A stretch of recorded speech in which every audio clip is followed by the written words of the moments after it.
प्रशांत सिंह नाम है मेरा और ये है इतिहास के प्रश्न तथा उत्तरों का वीडियो नंबर 48। इस वीडियो के अंदर आप लोगों ने जो प्रश्न पूछे थे पिछले 2-3 वीडियो के अंतर्गत, उन्हीं प्रश्नों को इस वीडियो के अंदर शामिल किया गया है। कई महत्वपूर्ण प्रश्न हैं जो इस वीडियो के अंदर शामिल किए गए हैं। तो आइए वीडियो की शुरुआत करते हैं। पहला प्रश्न है, सबसे पहले जैन शब्द का यूज कौन सी बुक में और कौन से सन में किया गया था? यहाँ पर मैंने सीधा प्रश्न ही पढ़ा है, ये आपको ध्यान में रखना है। जैन शब्द लोक भाषा के अनुसार देखा जाए या सबसे ज्यादा इसका प्रयोग किया गया तो 19वीं शताब्दी में किया गया है। उससे पहले जैन शब्द मिलता है लेकिन व्यापक प्रयोग उसका नहीं हो रहा था। निर्ग्रंथ, अरहत, जिन ये शब्द मिलते हैं, ये प्राचीन है। जैसे आजकल हम कहते हैं जैन धर्म, इसका सबसे अधिक प्रयोग 19वीं शताब्दी में ही देखने को मिलता है। जैन शब्द का स्पष्ट प्रयोग 9वीं शताब्दी में देखने को मिलता है, जहां जैन शासन शब्द मिलता है जिसका अर्थ होता है जिन की शिक्षा या जिन का धर्म। कुबलय माला एक ग्रंथ है जिसे उद्योतन सूरी ने लिखा था। समय को लेकर थोड़ा सा विवाद है, 9वीं सदी इसका समय माना जाता है और इसी ग्रंथ में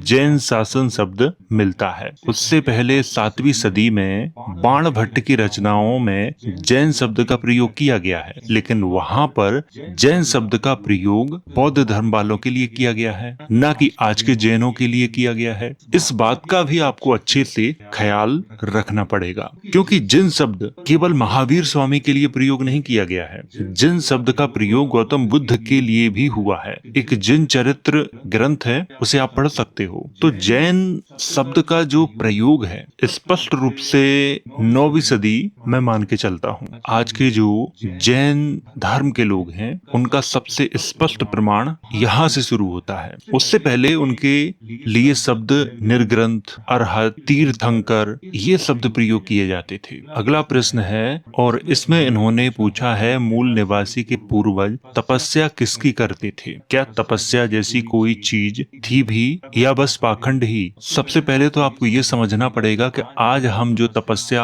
का रूप देख रहे हैं और प्राचीन समय में जो तपस्या होती थी, दोनों में जमीन आसमान का फर्क है। आज आपको जो दिखाया जा रहा है वो तपस्या नहीं, पाखंड ही है। तपस्या के नाम पर लोग ढोंग करते हैं, पाखंड करते हैं, लेकिन प्राचीन समय में तपस्या अलग प्रकार से होती थी। श्रमण परंपरा के जो तपस्वी होते थे वो किसी देवी की या देवता की आराधना नहीं करते थे, न किसी भगवान की आराधना करते थे। वो प्रकृति के उपासक थे। ध्यान समाधि के माध्यम से प्रकृति के नियमों को समझने का प्रयास करते थे। एक पेड़ के नीचे बैठकर कई कई महीनों तक वो ध्यान में लीन रहते थे। वो देखते थे कि हमारा जो शरीर है वो किस प्रकार से काम करता है, और वही सच्ची तपस्या थी।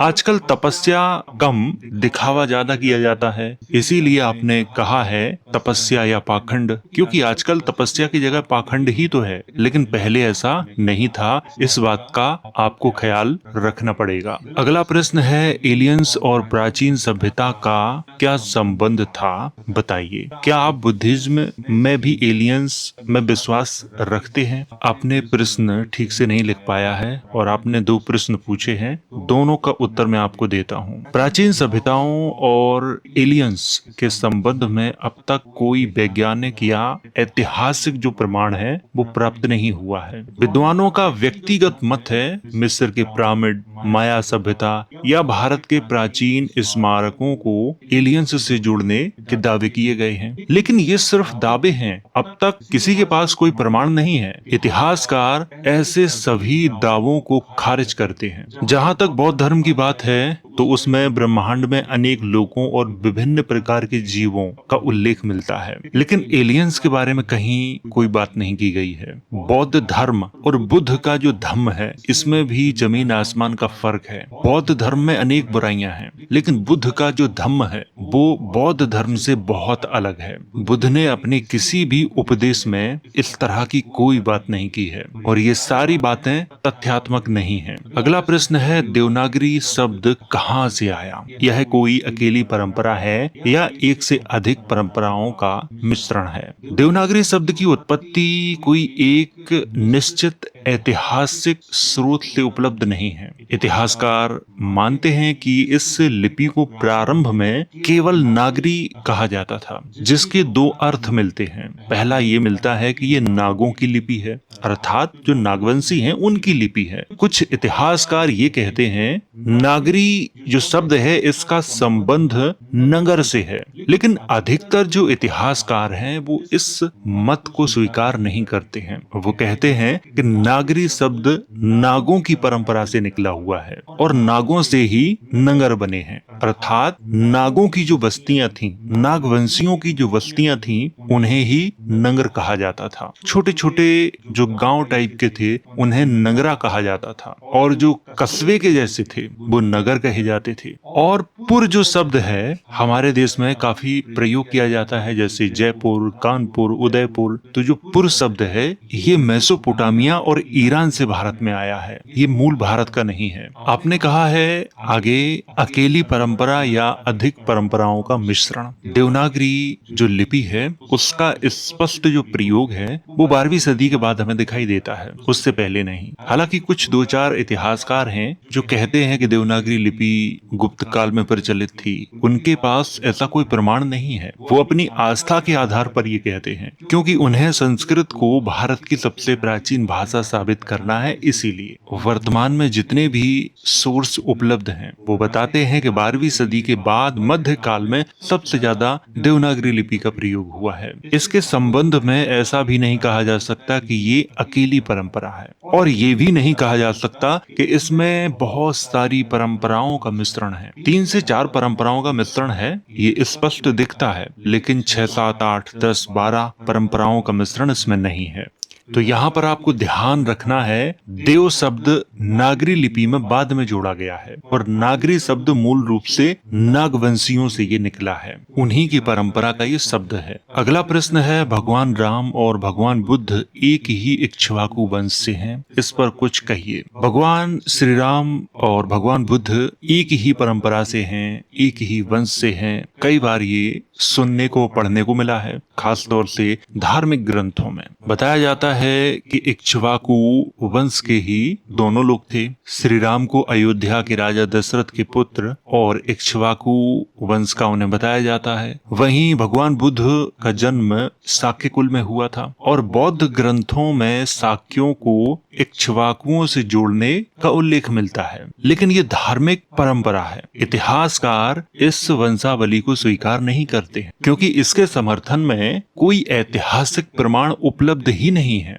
भारत में श्री राम के सबसे प्राचीन प्रमाण कौन से समय के हैं? धार्मिक परंपराओं के अनुसार तो श्री राम का जन्म लाखों वर्ष पहले हुआ था, लेकिन ये मान्यता है, इतिहास नहीं है। इतिहास के लिए प्रमाणों की आवश्यकता होती है, आस्था कभी प्रमाण नहीं हो सकता। यहाँ भौतिक प्रमाणों को महत्व देना पड़ता है। तो भौतिक प्रमाणों के आधार पर श्री राम के सबसे प्राचीन जो प्रमाण है वो भरहूत स्तूप पर मिलते हैं, 2री सदी ईसा पूर्व के। वहां पर एक जातक कथा को दर्शाया गया है जिसे दशरथ जातक कथा कहा जाता है। 2री सदी ईसा पूर्व से पहले किसी भी इतिहासकार के पास कोई भी प्रमाण नहीं है जो स्पष्ट रूप से दिखता हो। ये तो थी भारत की बात। अगर विश्व में देखा जाए, विश्व के सभी धर्मों को देखा जाए, तो हर धर्म, हर परंपरा में अपना एक राम है। भारत में जितने भी धर्म हैं सब में एक राम है, विश्व के हर धर्म में एक राम है। लेकिन सबसे प्राचीन जो प्रमाण मिलते हैं वो मिस्र में मिलते हैं। इक्ष्वाकु वंश के बारे में मैंने वीडियो बनाया है, आप उसे देख सकते हो। आप उस वीडियो को देखो, उसमें बहुत ही विस्तृत तरीके से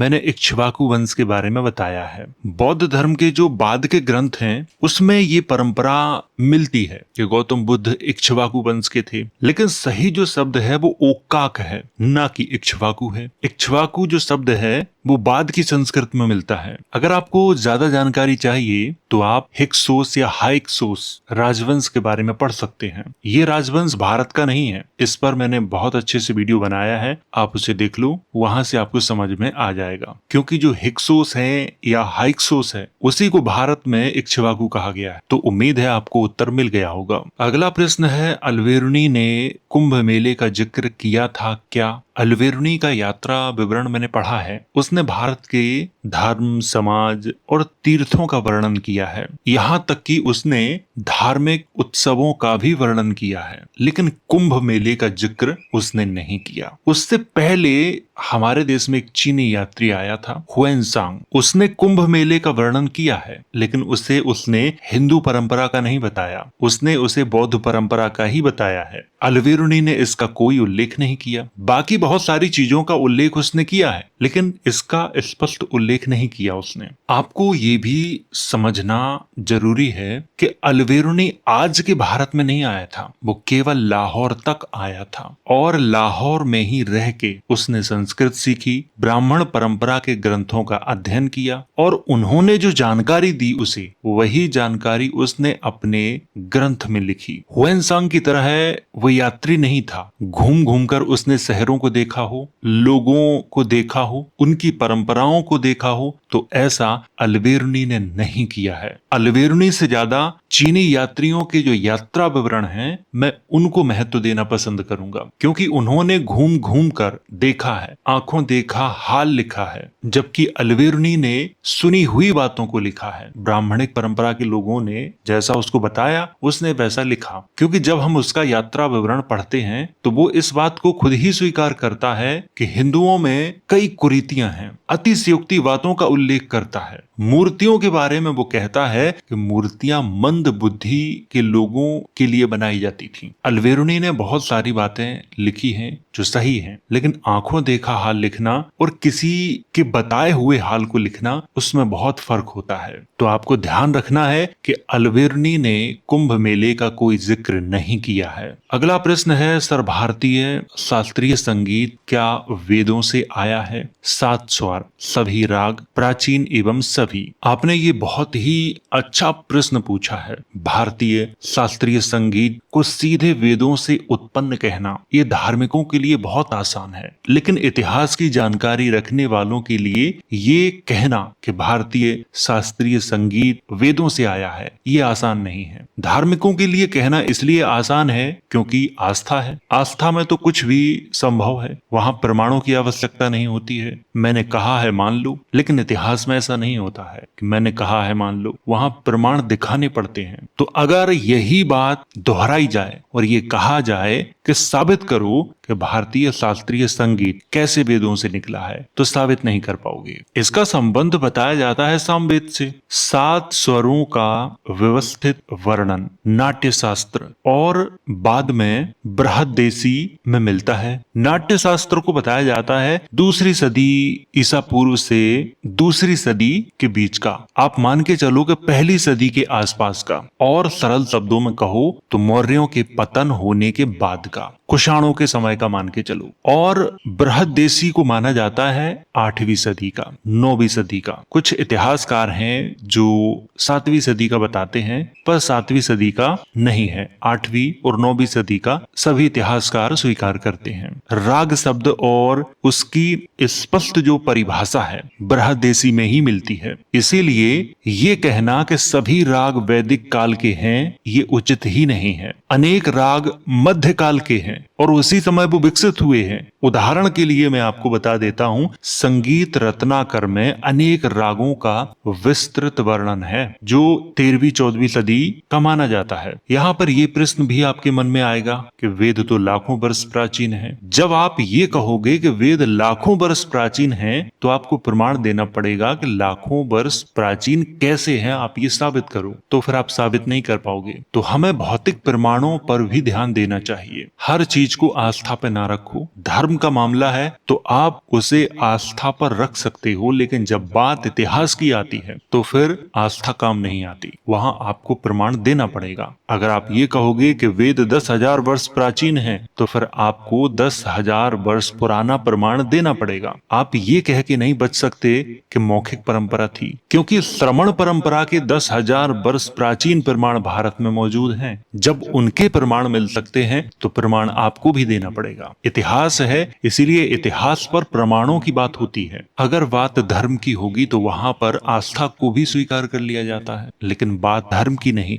बात इतिहास की हो रही है। तो यहाँ पर आपको ध्यान रखना है, जो लोग ऐसा मानते हैं कि भारतीय शास्त्रीय संगीत वेदों से आया है तो इसे स्वीकार नहीं किया जा सकता, क्योंकि गायन की जो परंपरा है उसका उल्लेख सिर्फ वेदों में नहीं है, ईरानियों के ग्रंथों में भी है, और ठीक वैसा ही है जैसा वेदों में है, और वो वेदों से बहुत प्राचीन है। तो ये आपको यहाँ पर बहुत अच्छे से समझना है। अगला प्रश्न है, मेरे जीवन में कुछ ही लोग हैं, ये इन्होंने जो कहा है वो पिछली वीडियो में कहा है, क्योंकि मैं अभी जयपुर गया था, मेरे एक मित्र की शादी थी, तो जयपुर से भानगढ़ ज्यादा दूर नहीं है। रात में हम लोगों ने प्लान बनाया, मैं और एक मेरा मित्र था, कि भानगढ़ की जो मिस्ट्री है, हकीकत है या केवल अफवाह है, इसका पता करते हैं। जयपुर से भानगढ़ लगभग 80 किलोमीटर के आसपास है। बाइक से ही निकल दिए रात में। गूगल मैप की सहायता ली और गूगल मैप ने एक रास्ता बताया जो शॉर्टकट था। उस रास्ते से 1 घंटे चले, 2 घंटे चले, कौन से एरिया में उसने डाला ये हम दोनों को समझ में ही नहीं आ रहा था। सिंगल रोड, कोई वाहन नहीं। 2 घंटे बाद समझ में आया कि ये रास्ता ऐसा ही है, आगे कोई शहर है या नहीं है ये भी हमें पता नहीं था। सुबह के 2:45 बज चुके थे। फिर जिस रास्ते से गए थे उसी रास्ते से वापस लौट आए, आगे नहीं गए। उसी की एक छोटी सी क्लिप मैंने गीतेश सर के साथ शेयर की थी और उन्होंने वो क्लिप आप लोगों के साथ शेयर की। हम लोग अच्छे हैं और ऐसा कुछ भी नहीं हुआ है। पता करना था कि भानगढ़ में सच में भूत रहते हैं या फिर केवल अफवाह है। उस क्षेत्र में गया था, इसीलिए सोचा कि पास में ही है तो एक बार देख लेते हैं, लेकिन गूगल मैप ने कहीं और पहुंचा दिया। लोग बोलते हैं कि दिन में दिखते नहीं है, इसीलिए मैंने रात को चुना। अब इसे भी कुछ लोग ऐसा कह सकते हैं कि भूतों ने रास्ता बुला दिया, हो सकता है, लेकिन ऐसी चीजों पर मैं विश्वास नहीं करता। तो ये थे आप लोगों के प्रश्न जो आप लोगों ने कमेंट के माध्यम से पूछे थे। इन प्रश्नों के अलावा आपका कोई और प्रश्न भी है तो कमेंट के माध्यम से आप मुझसे पूछ सकते हो। मैं वीडियो के माध्यम से उत्तर देने का प्रयास करूंगा। तो वीडियो अगर अच्छा लगा हो तो इसे लाइक करें, शेयर करें। वीडियो देखने के लिए धन्यवाद।